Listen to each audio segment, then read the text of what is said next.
എല്ലാ പ്രാർത്ഥനകളെയും ചേർത്ത് വച്ചാലും ദൈവമേ കാത്തുകൊള്ളുന്നു കൈവിടാതിങ്ങു ഞങ്ങളെന്ന് പറയുന്ന 320 അക്ഷരങ്ങൾക്ക് തത്തുല്യമായ ഒരു ദൈവോപനിഷത്ത് വേറെ ഉണ്ടോ? പച്ച മലയാളത്തിൽ അങ്ങനെ ഒരു കവിത വേറെ ഉണ്ടോ? മലയാള സാഹിത്യത്തിലെ വിശ്വോത്തരമായ കൃതികളാണ് ഗുരു നൽകിയ കൃതികൾ. ആത്മോപദേശ ശതകം. അറിവിലുമേറി അറിഞ്ഞിടുന്നവൻ തൻ ഉരുവിലുമൊത്തു പുറത്തു മുജ്വലിക്കും കരുവിനു കണ്ണുകൾ 5 മുള്ളടക്കി തെരുതെര വീണു വണങ്ങിയോതിടേണം. കൃതിയുടെ പേരെന്താണ്?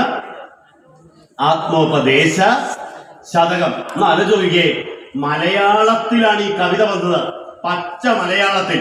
ഇങ്ങനെ ഒരു ആത്മീയ കൃതി മലയാളത്തിൽ വേറെ ഇല്ല തന്നെ. മലയാളത്തിലെ ഭഗവത്ഗീതയാണ് ആത്മോപദേശ ശതകം. വായിക്കാറുണ്ടോ?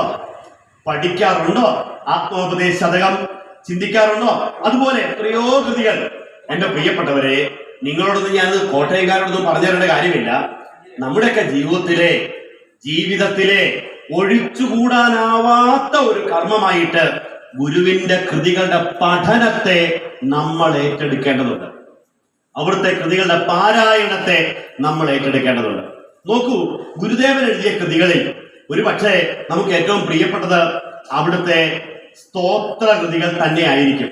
ആദ്യത്തേത് സ്തോത്ര കൃതികൾ എന്ന വിഭാഗത്തിൽപ്പെടുത്താം. ഗുരുവിന്റെ സ്തോത്ര കൃതികൾക്കും മറ്റ് സാധാരണ